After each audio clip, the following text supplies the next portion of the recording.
Al adentrarnos un poco en el contexto sobre el cooperativismo en el siglo XIX y XX, encontramos su desarrollismo. El interés del Estado ecuatoriano en la cooperación para los años posteriores a la Segunda Guerra Mundial fue limitado pero relevante. En el periodo de 1937 a 1963, se inicia la intervención del Estado ecuatoriano con el apoyo de organismos y políticas internacionales, que lo lleva a definir al modelo cooperativo como un instrumento de transformación de desarrollo en una coyuntura histórica de cambio social agrario. Encontramos además la política neoliberal. La política neoliberal se manifestó con fuerza en la conformación de un mundo globalizado, con un mercado internacionalizado en base a redes de tecnología electrónica, de las cuales sobresalió el uso del Internet. Este proceso se complementó con dinámicos flujos financieros y comerciales. Se profundizó con un Estado nacional replegado y elevado de protagonismo de grandes ciudades y corporaciones transnacionales. Además, tenemos su auge petrolero. Para los años 70, el Ecuador se convierte en el exportador de petróleo, que le permite disponer de una enorme renta petrolera y dejar atrás las enormes restricciones del presupuesto estatal y del subdesarrollo. La intervención pública marcará la construcción de grandes proyectos de infraestructura. La economía se dinamizará a un ritmo de crecimiento históricamente desconocido en el país, tanto para el sector público como para el sector privado. La crisis financiera en 1999 y las cooperativas de ahorro y crédito. Dentro de este proceso es importante recordar que existieron pros y contras del antes y el después de la crisis financiera de 1999.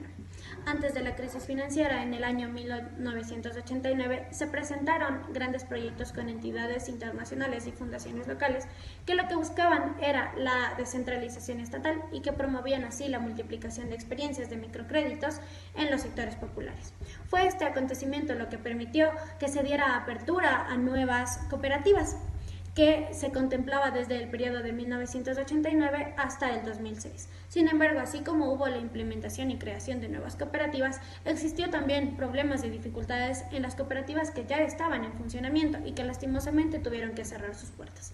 Dentro de estas tenemos como ejemplo a la cooperativa 8 de septiembre y a la cooperativa Maguaña, quienes tuvieron la intervención de la Superintendencia de Bancos y debido a esto tuvieron que cerrar sus puertas. También es importante recordar que las cooperativas que se conocían como las más influyentes de América Latina también tuvieron problemas debido a las falsas acusaciones que existían, dadas las irregularidades que presentaban en los proyectos de vivienda, siendo así que esto promovió a que se diera una falta de credibilidad de los sistemas financieros, perjudicándolos de una manera importante. Después de esto, en la crisis financiera de 1999, que lastimosamente redujo y dañó al sistema bancario, no pasó lo mismo con el sistema de cooperativas, debido a que este sistema de cooperativas tuvo que implementar las políticas de autocontrol que beneficiaron a este sistema, dándole así mucha más credibilidad y favorabilidad al momento de la crisis. La Cooperativa de Ahorro y Crédito San Francisco de Asís. A continuación hablaré acerca de la fundación de tan prestigiosa institución. Es importante mencionar que constituye un ícono en el proceso histórico, económico y social de las cooperativas del país. El 22 de septiembre de 1965, en el convento de San Francisco, los sacerdotes de esa orden junto a un grupo de personas solidarias fundaron la cooperativa San Francisco de Asís, un hecho que quedó acreditado en el acuerdo ministerial otorgado por la Dirección Nacional de Cooperativas. También es importante conocer de la solvencia económica y patrimonial. La solvencia económica de la cooperativa de San Francisco de Asís fue una de las fortalezas con las que contó para su accionar financiero y social en beneficio de sus socios y de la comunidad donde funcionaba la cooperativa. La solvencia de la cooperativa estaba respaldada en los activos. En el cuadro que antecede se demuestran los bienes de los cuales se tiene registro de venta por parte de la Superintendencia de Bancos. varios bienes de propiedad de la Cooperativa de Ahorro y Crédito San Francisco de Asís, que eran soporte y patrimonio de la cooperativa, a julio de 1996 fueron enajenados bajo el pretexto de capitalizar la cooperativa para cancelar sus acreencias. Para finalizar, quiero aludir que en las décadas de los 70 y 80 la Cooperativa de Ahorro y Crédito, entre ellas la Cooperativa San Francisco de Asís, habían creado un sistema alternativo de intermediación financiera basándose para su operación en la doctrina, valores y principios del cooperativismo, pero distinto en su accionar jurídico a las instituciones financieras de lucro. Dado el éxito financiero y social alcanzado por las cooperativas de ahorro en este periodo y en casi todos los países de la región, entre ellos Ecuador, como es el caso de la cooperativa San Francisco de Asís, el Fondo Monetario Internacional sugirió que las cooperativas de ahorro y crédito son la mayor competencia de la banca y que, por lo tanto, entre sus recomendaciones indicaba que las cooperativas de ahorro y crédito hay que tratar de desprestigiarlas, asfixiándolas económicamente y jurídicamente. Crisis económica del año 99. En la década de los 90, Ecuador atravesó por una serie de eventos que afectaron su estabilidad. En el año de 1998, se da el fenómeno del Niño, el cual afecta a la producción agrícola. En el año de 1998 y el año de 1999 se dio el descenso del precio del petróleo, lo cual también conllevó a una crisis internacional financiera. En este mismo año de 1999 y el año 2000 se ve afectado el sistema financiero nacional. Esto debido al cierre y la transferencia de más de la mitad de los principales bancos del país al Estado. Esta crisis se empieza a ver manifestada por el alto número de desempleo existente en ese entonces y también debido a que la pobreza aumentó su porcentaje. ¿Pero cómo se desarrolló esta crisis? Pues bien, en el año de 1998 ya era visible la situación económica por la cual pasaba el país y también su alto endeudamiento. Y como ya mencionamos, el fenómeno del Niño hizo que la producción agrícola se estancara, haciendo que la recesión económica acumulara obligaciones vencidas al sistema financiero y así aumentaron las deudas de los empresarios con los créditos internacionales. Luego tenemos la caída económica del Filambanco y otros bancos pequeños del país. También se produjo la caída del Banco del Progreso, el cual era el segundo banco del país. Esto debido al tamaño de sus activos y también a que era uno de los más rentables. Para evitar que siga colapsando el sistema financiero, el gobierno optó por algunas medidas. La primera fue congelar los depósitos, lo cual nos llevó a un feriado bancario. Esto fue con la finalidad de evitar que el capital tuviera una fuga masiva. Luego tenemos como segunda medida a que el gobierno creó una agencia que garantizara los depósitos. Sin embargo, no dio las soluciones esperadas y más bien acentuó más problemas en el sistema financiero. Luego, por último, tenemos a la dolarización, la cual sí trajo más estabilidad en cuanto a la economía del país. No obstante, no pudo controlar los niveles de inflación y actualmente no es que tengamos la estabilidad económica deseada. Con el mandato del señor Rafael Correa Delgado y su proyecto de la Revolución Ciudadana, se crea una nueva constitución, donde se modifica el modelo neoliberal de economía social de mercado a una economía popular y solidaria de un sistema social y solidario. Al observar la brecha social que se agrava con el modelo neoliberal, también se va una de las debilidades que tenía del sector cooperativo. Además, al derogarse la Ley de Cooperativas de 1966, se expide la nueva Ley Orgánica de la Economía Popular y Solidaria y del Sector Financiero Popular y Solidario.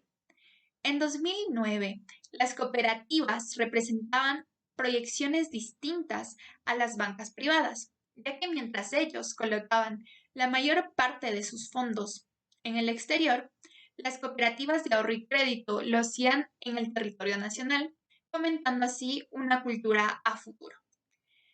Por si fuera poco, es la primera vez en la Constitución de la República que se destaca al cooperativismo dentro de una pluralidad de actores, siendo así que en su artículo 311 la Constitución expresa que el sector financiero popular y solidario se compone de cooperativas de ahorro y crédito, de entidades asociativas y solidarias, entre otras más.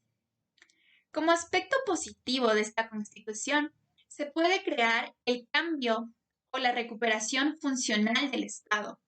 Los principios de la economía popular y solidaria tienen relación con la identidad, con la autogestión, la responsabilidad social ambiental, entre otros aspectos que comprenden en sí al principio del cooperativismo. La ley contempla una flexibilidad de interrelación de las cooperativas de ahorro y crédito con el sistema financiero nacional. En el artículo 299 del Código Orgánico Monetario y Financiero se determina que las entidades del sistema financiero nacional podrán liquidarse de manera voluntaria o forzosa. ¿Cuáles son las causales de liquidación voluntaria? Siempre y cuando la entidad financiera no se halle incursa en causales de liquidación forzosa, podrá liquidarse voluntariamente por las siguientes causales: por vencimiento del plazo de duración fijado en el Estatuto Social; 2, por fusión; 3, por conclusión de las actividades para las cuales se formaron; y 4, por traslado del domicilio principal al extranjero.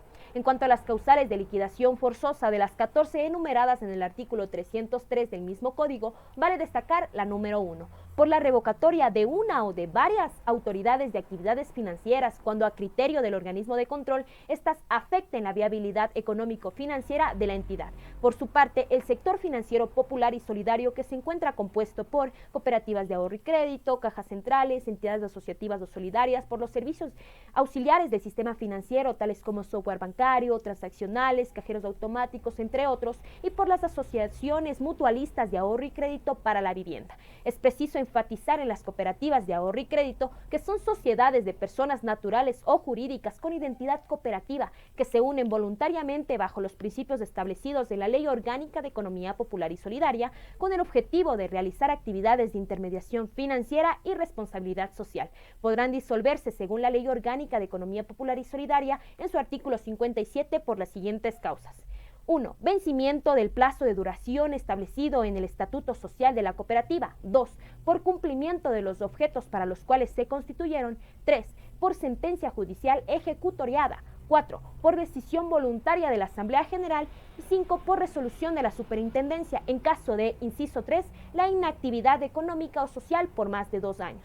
Relativo a la inactividad, el artículo 58 de la misma ley menciona que la Superintendencia, a petición o parte de oficio, podrá declarar inactiva a una cooperativa que no hubiera operado durante 2 años consecutivos.